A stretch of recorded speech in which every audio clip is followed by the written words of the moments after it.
This is a Hot Pie Original. Noted Bitcoin podcast is co-hosted and produced by Michael Goldstein and Pierre Rochard to provide current events, technical news, and commentary to the Bitcoin community. Both are founders of Satoshi Nakamoto Institute, software engineers, and graduates of the University of Texas. All right, Pierre, let's do it. Let's bet the house, right? Well, let's size our bet. Okay, let's size our bet. I was so prudent. I know you don't want to do this, and it's going to feel as if you're talking to an 8-year-old, but let's do the 60-second primer for all of us. I will include myself that think we're pretty smart, that think we understand the markets, that are going, I don't feel very cool because I don't quite get it right now. And that is, what is crypto? Is it physical? Why is it moving? How is it safe? How is it unsafe? The 60-second cliff notes. Yeah, sure thing. This is my favorite topic to talk about, by the way, no matter at what level. So happy to expand on it. So really and I'll talk about Bitcoin, I'll talk about the altcoins, the other cryptocurrencies, but I'm a Bitcoin guy, so I say Bitcoin. Bitcoin is, you can think of it as a foreign currency, right? So it's like euros or Mexican pesos.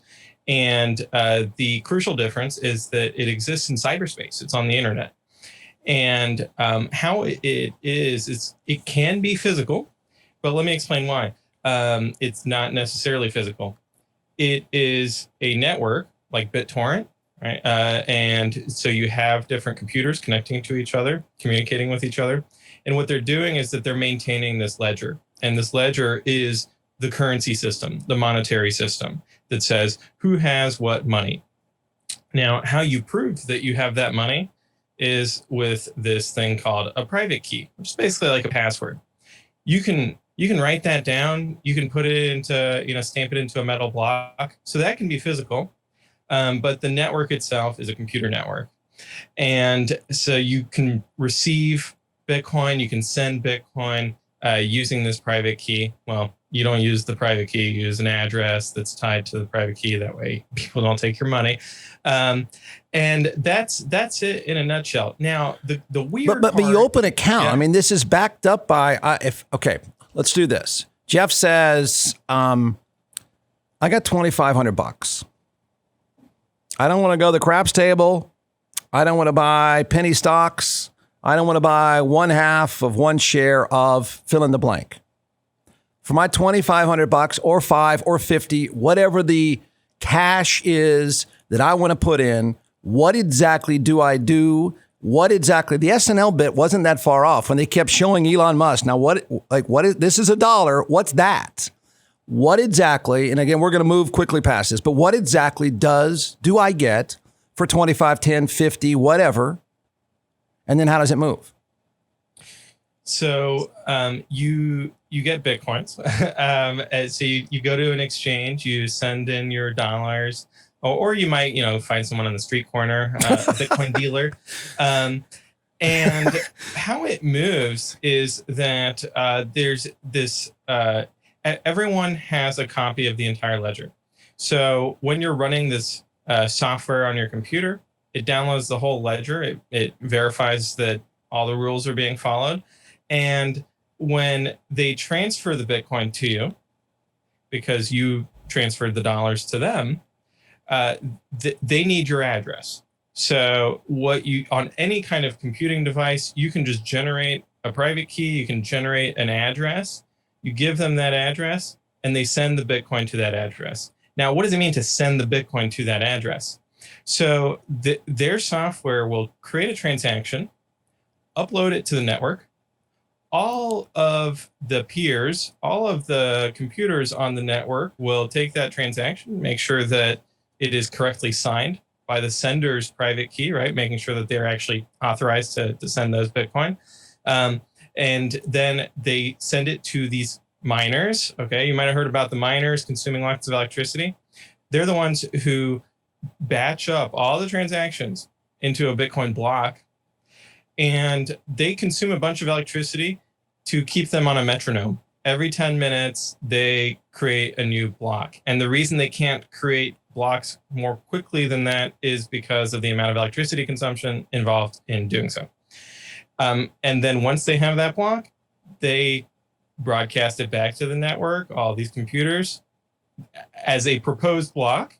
And if the computers agree that they actually did the work and everything's copacetic, then your transaction is added to the Bitcoin ledger, the blockchain, right, as people call it. Yeah. And so at that point, you have received the Bitcoin after having sent your dirty government currency to the other person.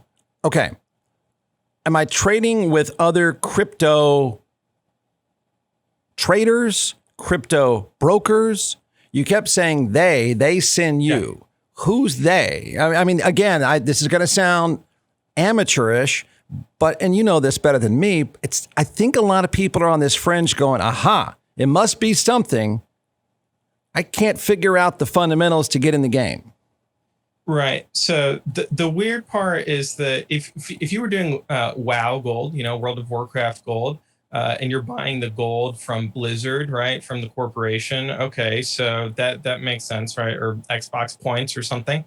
But Bitcoin is decentralized. So there isn't a corporation behind it that is creating the Bitcoin or anything like that.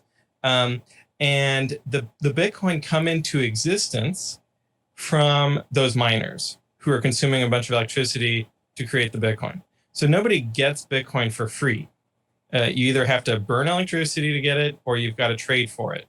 So the miners, after they've created Bitcoin after burning electricity, they go and sell it on an exchange, or they sell it to a broker, and then somebody else would buy it from them.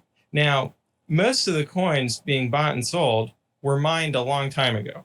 So generally, and we can see this because the ledger data is public, we can see that there are waves of adopters.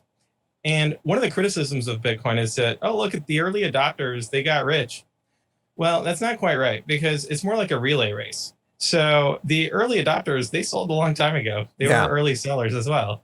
And to much regret for a lot of them, right? Because then the price kept going up. They thought that it would, stop going up or something, whatever. Or they bought a house, or they wanted to go spend. And so when you're buying Bitcoin, you're buying it from somebody who already owns some. And they might have bought it, 3 years ago or yesterday. Or they might have mined it yesterday or 3 years ago. So the provenance of the coins is kind of a mystery, especially if you're on an exchange. If you're on an exchange, your market buy is it's kind of anonymous to you. You don't really know who's on the other side of the trade because the exchange handles all of that for you. But if you go on the street corner and buy it from some random person, then you would know who the Bitcoin are coming from. Okay, and you keep talking specifically about Bitcoin. So somebody wants to jump in, and so they're going to follow their investment on this exchange. Is this just a Bitcoin exchange, or a crypto, Dogecoin, Ethereum, Jeff coin, blah, blah, blah coin? I mean, what kind of exchange am I following? So if I buy 10,000, pour myself a glass of wine, and I watch it do what? And I watch it where? Yeah, so some of the exchanges have a bunch of different coins listed. Okay. Some of them just have Bitcoin listed. So if you use like Square's Cash App, they just have Bitcoin on there. If you go to Coinbase or Kraken, they have a whole assortment of different cryptocurrencies on there in addition to Bitcoin. What you do with it after you buy it is up to you. And that's really the underlying premise, is that you have total freedom of what you want to do with your Bitcoin after you buy them and you withdraw them to your address. And so why would you just hold on to it? Well, because you think the purchasing power of those Bitcoin is going to increase, right? Now, people love to point out that Bitcoin is very volatile. And so, the value might go down 50% the next day. and we've seen that already happen this year.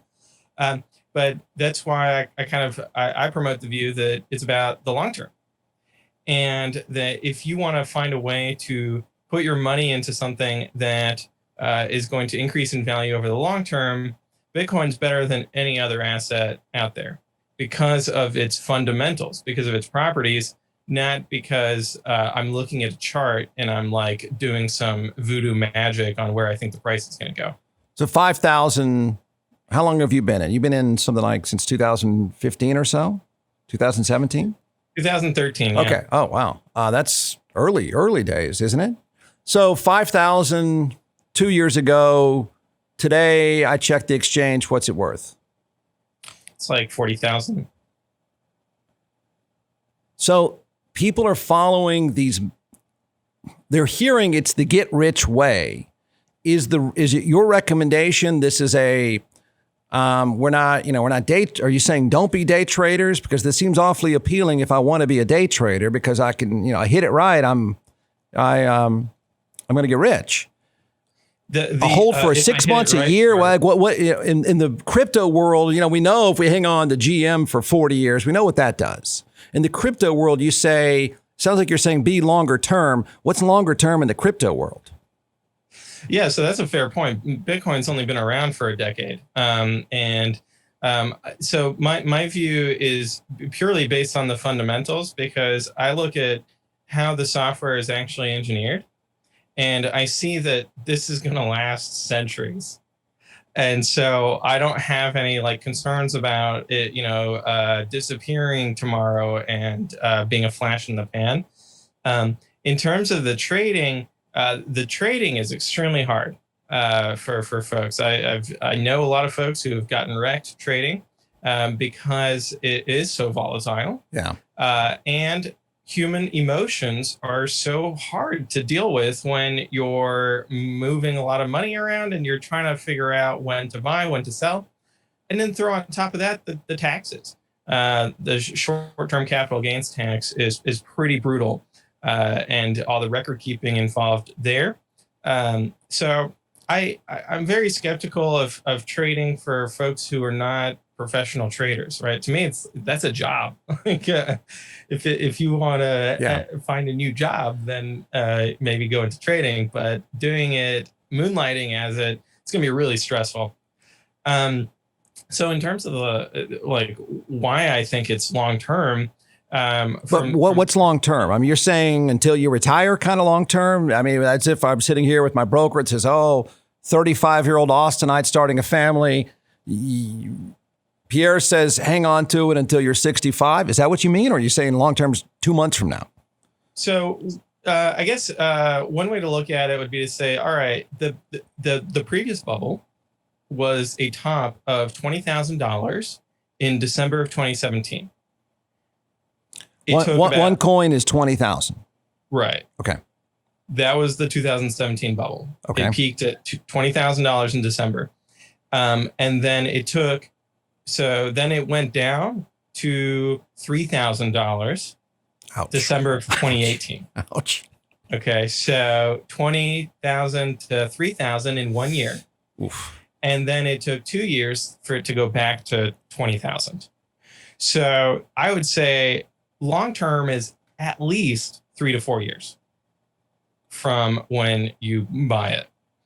But really, if you're looking to make 10x or 100x gains, you got to be in it for 8 to 10 years. And you got to be patient. And it's very stressful because of the volatility in the meantime, right? As you see your net worth going up and down wildly. And so that's why it's not a matter of luck, right? People say, you can get lucky on Bitcoin or you can get rich quick. No, you can't. I mean, granted, getting rich in 10 years, it's nothing to sniff at. Granted, it's not winning the lottery in one day. But for most people, the alternative is what?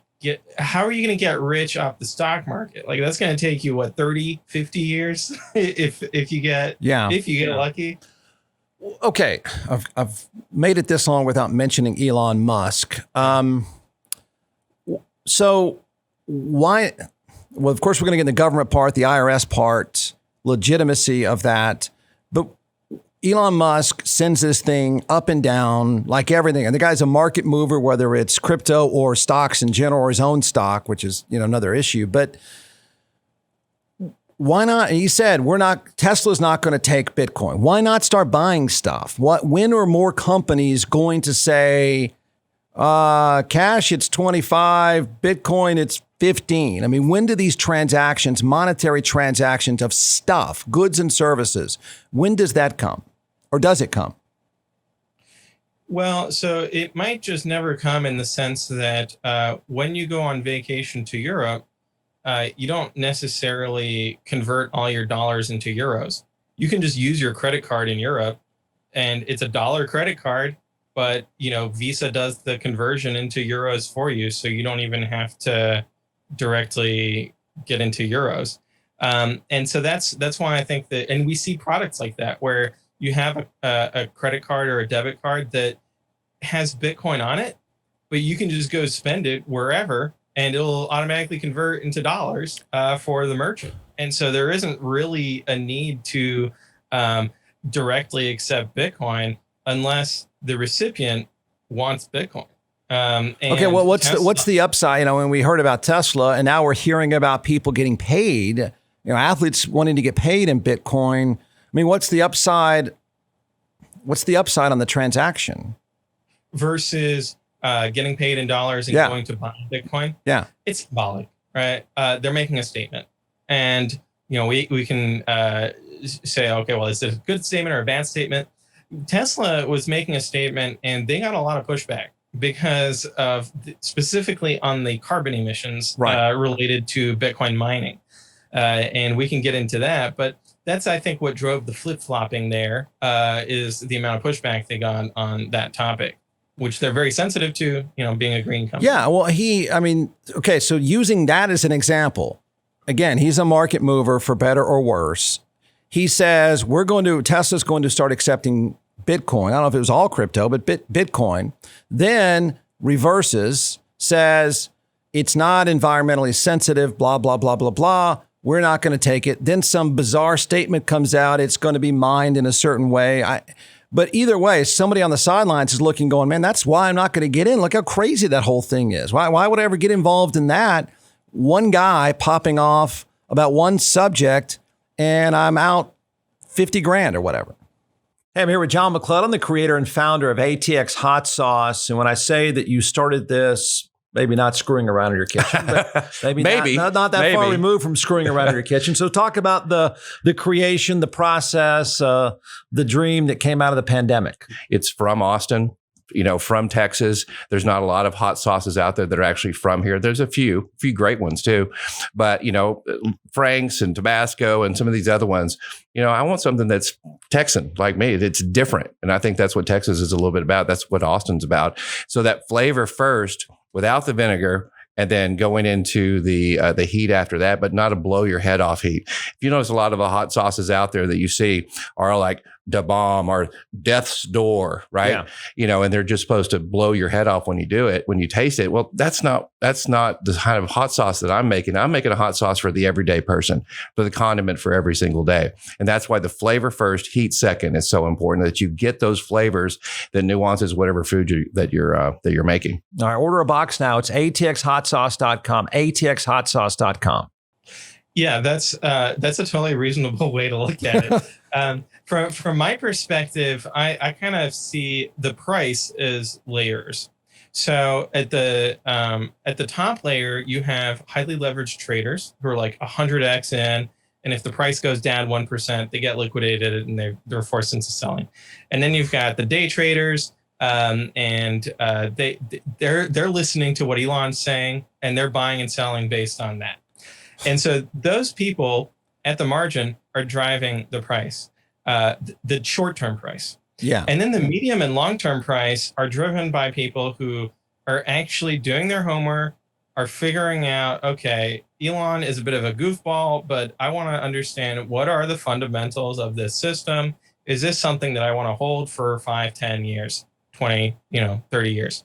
And those are the people who are driving, to me, what is the bottom layer, right? That they're not selling when the price goes down. They're buying a little bit more.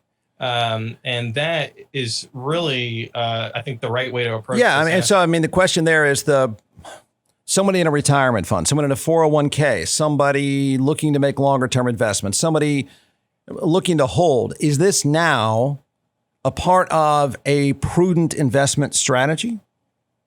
So I think so. And specifically, if we look at why Bitcoin is better than something like bonds or equities. Yeah. With equities, you're depending on other people, trusted third parties. And at every point of investing in equities, you are trusting other people that they're going to do their jobs, whether it's the brokerage account that you hold your securities in, right? You don't have private keys. You can't withdraw your securities, or you can't do it very easily like you can with Bitcoin, to your own possession. And then even in terms of the performance of the companies, right? Is the management team actually going to execute? Are they going to be able to grow? Are they going to be able to pay dividends? Is COVID going to hit and just wreck their business? All these uncertainties. And I contrast it with Bitcoin, where Bitcoin's engineering is specifically oriented towards minimizing uncertainty. So that's why it has that fixed money supply of 21 million Bitcoin. Now, they're divisible into 100 million Satoshis, like pennies. So the divisibility is not a problem. But I'll point out here, you can buy a fraction of a Bitcoin. Okay? You don't need to have $40,000 laying around to buy Bitcoin. And the decentralization of it makes it so that you don't have to depend on a third party. You can handle it all yourself. And that, to me, is what makes it a better asset, even than real estate, right? Like real estate, sure, you don't have to depend on a third party, right? You fix your own house, you live in it, but it's not portable. So you can't just pick up and move your house. Whereas with Bitcoin, you've got your private keys with you. You could, it's like a USB key, and you can just travel around with it and you don't have to worry about it. So I don't know if this is a good analysis. So the government now is acknowledging, right? I don't know exactly what the government is doing. Does that in some way, and you can explain what the government is doing. Obviously, you're going to have to pay capital gains. What's this issue about if you're holding 10,000 or more? What are the feds doing? And the feds getting involved in some way, does that make the entire crypto world, and you keep talking just about Bitcoin, does it give it more credibility? I mean, in a weird way, does it? I think now the average person hears this and they think, okay, if we're regulating this, even though it sucks that I might have to pay taxes on it, it does give it a level of credibility, correct? In some ways, yes. Okay. I'll point this out, that the government gets involved not with Bitcoin or cryptocurrencies per se, but when they interface with government fiat currencies. So it's when you're trading Bitcoin for dollars and dollars for Bitcoin, that's the part that they regulate. They can't regulate the Bitcoin network itself. And that is the crucial distinction.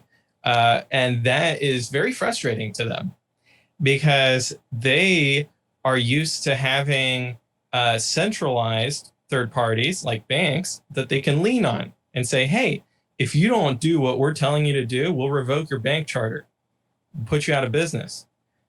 With Bitcoin, there's nobody that they can lean on and be like, hey, you have to change the software and you have to get everyone, all of these nodes, all these people running the software, you have to make them change their software. That doesn't exist. It's not a thing.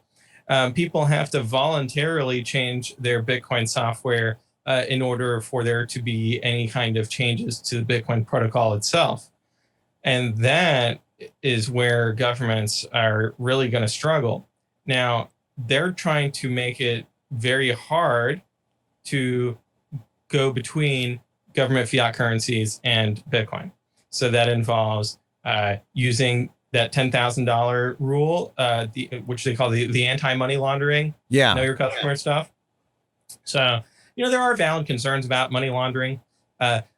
99% of money laundering is tax related. Okay, it's people evading taxes. It's not terrorists. Okay, buying box cutters doesn't take up a lot of money. Right? What is so I get that you are. So if you go to buy one Bitcoin, you're well over the 10,000 threshold.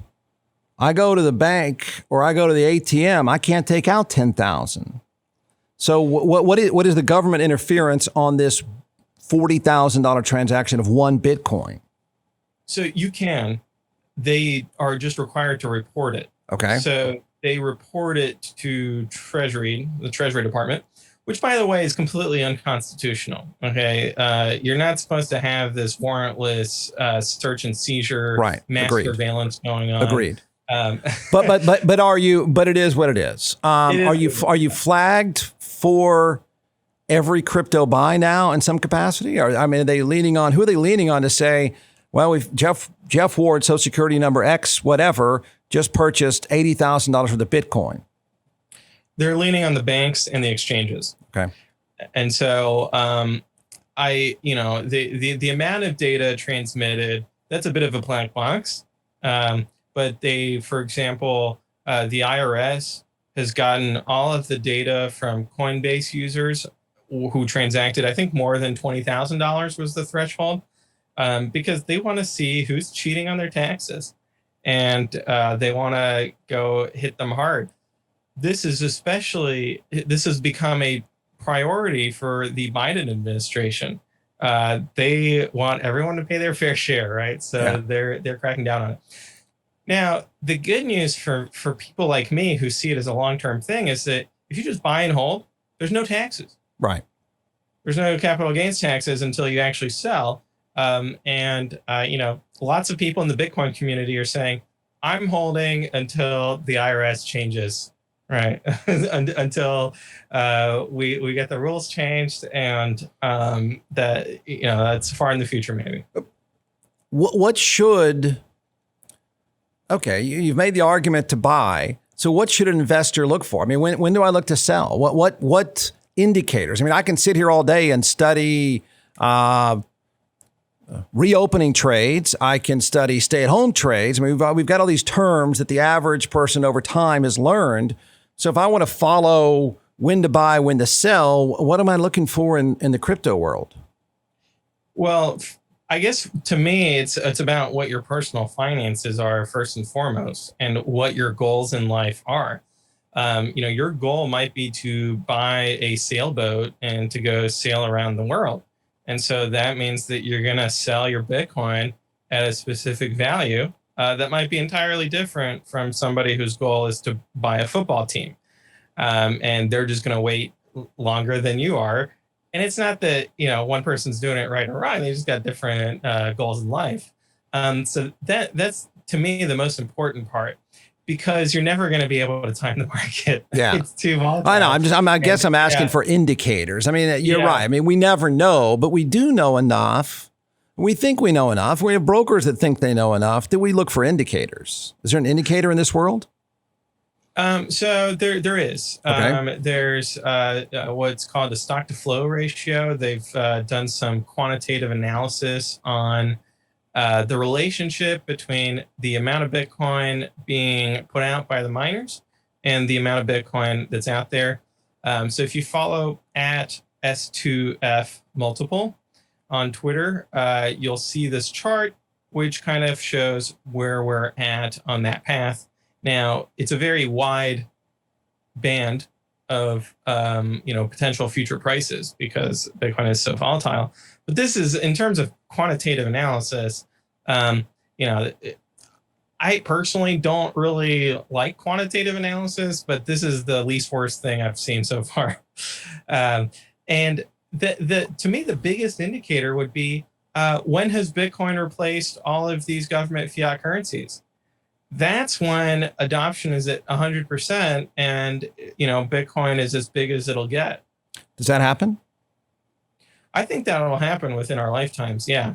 I think that will our kids live in a world of Bitcoin and not dollars? I think so. 100%. Wow. And that's a better thing. I think that's a better thing. To me, the problem with government fiat currencies, there are many. The main one is that it benefits insiders disproportionately to everyone else in the economy. And so that's why wealth inequality has exploded since the 1970s when they went off the gold standard, is because they're able to print all these dollars. And who prints the dollars? Bankers and politicians. And so they are the ones who are closest to the money spigot, and they profit from that new money creation before everyone else. That's the trickle down economics. Yeah, is all the fiat money printing. Now, with Bitcoin, the miners create Bitcoin, but they have to burn an equivalent amount of electricity, and so they're not disproportionately benefiting. They've got costs to cover. When they print dollars, where are these miners? Where are the miners? The miners are all over the world. And so they've got giant data centers with specialized computers in there called mining rigs. And they are hooked up to power generation sources, whether it's hydro or geothermal or nuclear or coal or natural gas. Okay, but what about that, though? I mean, again, back to Elon Musk. I mean, in a world where we are paying more attention, where it is a corporate responsibility or you're going to get punished if you're not environmentally sensitive, I mean, he's threw the door open to what most of us didn't know. You knew, but most of us didn't know. And all of a sudden we're thinking, boy, I don't know. Is that sustainable over the long term? Is that a good business model if you are not environmentally sensitive? So the first point I would make is that Bitcoin mining itself doesn't have any CO2 emissions. So it's really about how the electricity is getting produced. So if policymakers want to cut down on carbon emissions, they need to ban coal. They need to ban natural gas. So the Bitcoin mining can be done with any sorts of electricity. It can be done with renewables. It can be done with nuclear. Nuclear is my favorite personally, but I know that one's controversial too. Sure. Ultimately, the environmental argument against Bitcoin comes down to, do you think Bitcoin has any value? So people who think that Bitcoin is devoid of any value and it's just this speculative mania that has no intrinsic, merit, no utility, then even the smallest consumption of electricity would be waste, right? And even us spending time talking about it is a waste of time. If you do think Bitcoin has value based on, what we've been talking about, then it becomes a trade-off, right? How much electricity consumption is appropriate for the amount of value? And I think that taking this money spigot away from governments and bankers is so valuable that I would really be okay with a tremendous amount of electricity consumption. Do you get paid interest? No. So the thing about Bitcoin is that it's got that fixed quantity, 21 million. Okay. Now in the government fiat currency system, right, interest will get paid from banks lending and borrowing. So you can lend your Bitcoin and earn interest doing that, but there's no bailouts in Bitcoin. There's no lend it to lender whom? as a last resort. Right. Lend it to whom to get my interest? So there's companies, I won't name them because I don't want to endorse anyone because I do think it's very risky to lend your Bitcoin. Yeah. And if on average, if Bitcoin's value increases by 200% a year, what are you doing lending it out for 6%? That's crazy. Is that what I'd get paid? Or do you get paid about 5 or 6%? That's about the rates. Okay. Yeah. So Okay. I think that just sitting on it is just fine, and that way you minimize your risk and you still have lots of upside. What about these people that are, I just read about it, heard about it last night, there was a 30% drop in the price. I don't know if it was yesterday or the day before. These people that are basically doing 100-to-1 leverage. I mean, that is the craps table. That's not even the craps table. That's roulette, correct? Correct. I mean, but there you go. I mean, here I am. I want to be a investor, and these nut jobs, these people that are looking at it like crack are leveraging it at 100-to-1, and there goes the price. I agree, and to me, that's part of the free market, is that people can do this, and that's short-term noise that I just kind of tune out and I zoom out. And I see, Bitcoin went from $3,000 to $30,000. Now that it went to $60,000 in between, I kind of just like whatever, right? That's okay. That was just the trader's trading. Yeah. Okay. So it's just, what's the year to date? Well, how much would you be up year to date? Oh, I'd have to look at that. I don't want to go off the cuff here. Yeah. What I do know is that it was at 3,000 a year ago in March of 2020. And we're sitting at what, 40 now? Yeah. What about 5 years to date? Okay, so 5 years, you're talking about 2016. 2016, we were at like 1 to 2,000. Okay. Hey, Pierre, you got in when?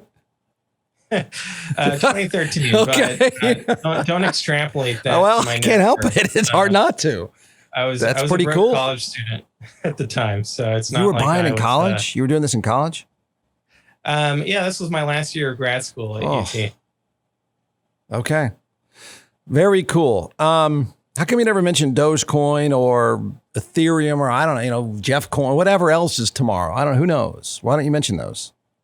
Yeah, because they're so tightly correlated with Bitcoin that to me, they're not really differentiated enough to talk about very much. And I'm also skeptical of their engineering.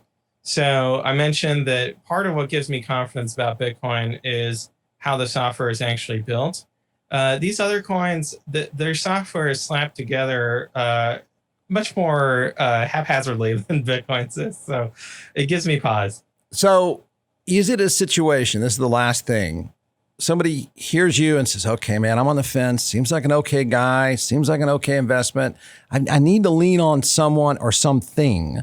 It's a generation that's schooled on, I need an advisor, or I at least need to go to E-Trade and read.